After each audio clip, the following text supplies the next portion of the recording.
Hola a todos y bienvenidos al Mundo en 15 minutos.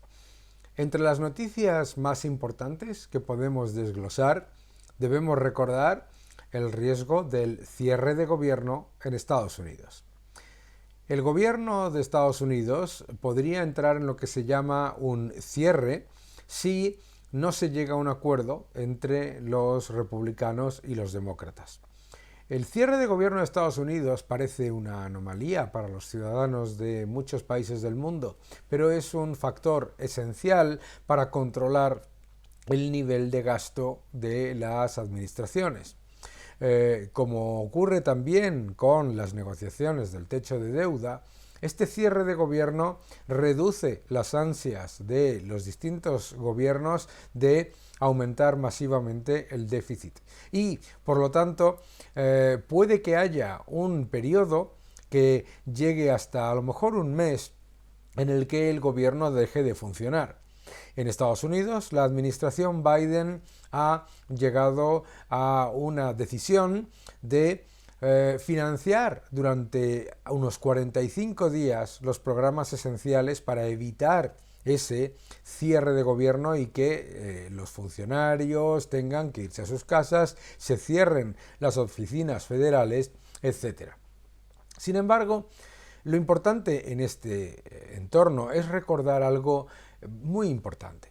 Es que la razón por la que existe este problema no es por una anomalía democrática, sino por un verdadero problema de gasto muy por encima de los ingresos. Cuando hablamos del cierre del gobierno, lo que está ocurriendo fundamentalmente en Estados Unidos es que la administración gasta mucho más de lo que ingresa, incluso en un periodo en el que hay crecimiento económico, en el que hay empleo, en el que hay prácticamente empleo a tiempo completo a niveles récord. Claro, el grave problema para Estados Unidos es que no entendamos que si Estados Unidos no controla sus cuentas públicas, el problema puede ser muchísimo mayor. Es decir, un déficit que prácticamente llega a los 2 billones de dólares es un gran riesgo para la economía norteamericana. El endeudamiento de Estados Unidos ya supera los 33 billones de dólares. Y claro, nos podemos enfrentar a un entorno de grandes vaivenes financieros y económicos cuando la rentabilidad exigida al bono a 10 años de Estados Unidos ya supera el 4,5% en algunos casos. Claro, tenemos por lo tanto un entorno en el que ese cierre de gobierno puede generar bastante incertidumbre en la economía mundial y desde luego en los mercados. Pero, interesante, lo que no podemos olvidar es que ese cierre de gobierno ya en el año 2018 fue un cierre de gobierno que tuvo un impacto muy pequeño en la economía. La economía norteamericana creció más del 2% el año 2019 a pesar de ese factor de inestabilidad. Nos hemos acostumbrado a pensar que la inestabilidad política significa que los gobiernos no gasten lo que deseen. Y claro, pues eso no es así. Inestabilidad política es aumentar constantemente la deuda. Por lo tanto, el cierre de gobierno llega en un momento esencial para mantener la confianza en el dólar y en Estados Unidos y con ello unas cuentas públicas saneadas. Otra de las noticias importantes de la semana es la ralentización de la economía china. En los últimos datos de índice de producción manufacturera, de Caixin, se incluyen unos factores que nos dan cierta esperanza de mejora, pero a la vez preocupación por una ralentización significativa. ¿Qué es lo que nos explican estos índices? Que el sector servicios está al borde de la contracción. El consumo claramente no mejora como se esperaba. Y además, una economía como la China está sufriendo por menor capacidad de exportar hacia el mundo y además porque el sector manufacturero dependía demasiado de lo que tiene que ver, todo aquello que tiene que ver con el sector inmobiliario. Pero no podemos olvidar que la economía china, a pesar de los retos a los que se enfrenta y de la ralentización que está sufriendo, es una economía que va a continuar creciendo cerca del 5%.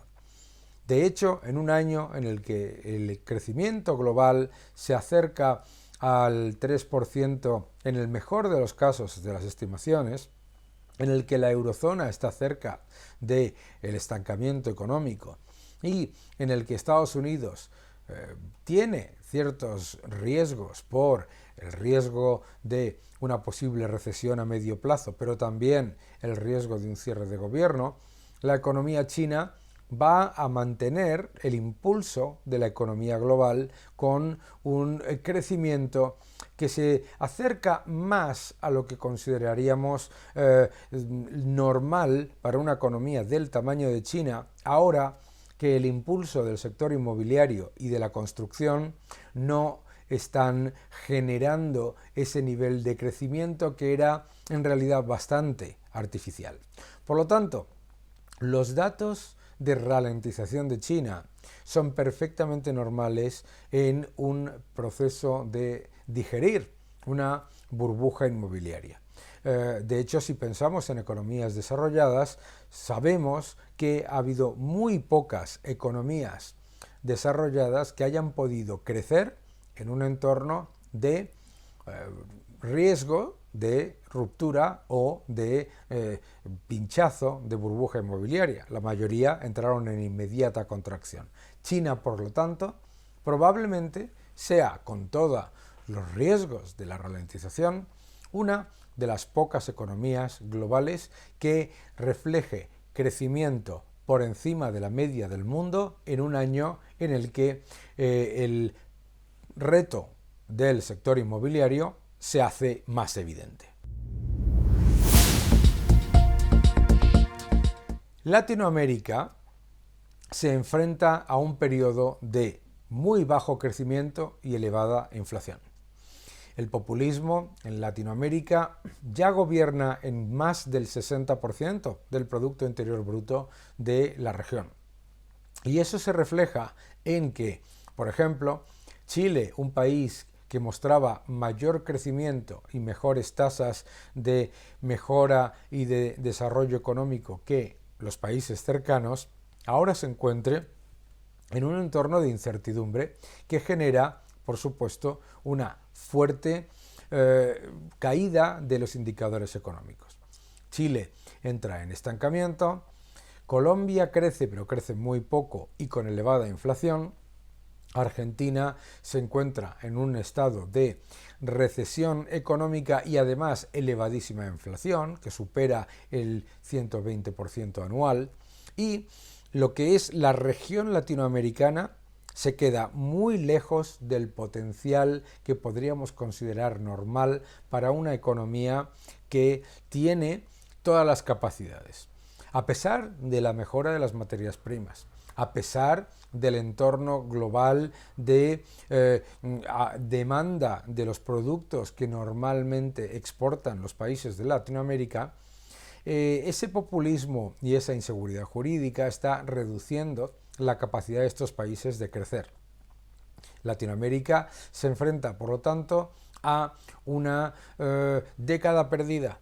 A una década perdida si no se revierten las malas políticas que están haciendo que una región con todo el potencial del mundo pierda oportunidades y además oportunidades muy significativas. El precio del petróleo se ha disparado entre mayo de 2023 y septiembre de este año. La subida del precio del petróleo viene en un momento especialmente preocupante para los países desarrollados, porque se pierde el estímulo fiscal, se pierde el estímulo monetario y uno de los vientos de cola para las economías desarrolladas, que era precisamente el efecto de las materias primas, ya no funciona. Claro, las materias primas a nivel global cayeron mucho en los mercados internacionales entre mayo de 2022 y mayo de 2023 por la subida de tipos y la contracción monetaria llevada a cabo por la Reserva Federal y el Banco Central Europeo y los principales bancos centrales del mundo. Sin embargo, la realidad económica nos muestra que los retos de suministro en el mercado de petróleo continúan. Y claro, con retos de suministro, dificultades para aumentar la producción que no sea de la OPEP, recortes de producción de Arabia Saudí, también de Rusia, problemas geopolíticos con la guerra de Ucrania, etcétera. Lo que hacen es que ahora que los tipos de interés ya no están subiendo, ahora que la masa monetaria ya no se está en proceso de contracción, los precios de las materias primas vuelvan a subir. Las últimas noticias nos indican que Arabia Saudí podría estar mirando la posibilidad de aumentar producción, pero no es suficiente.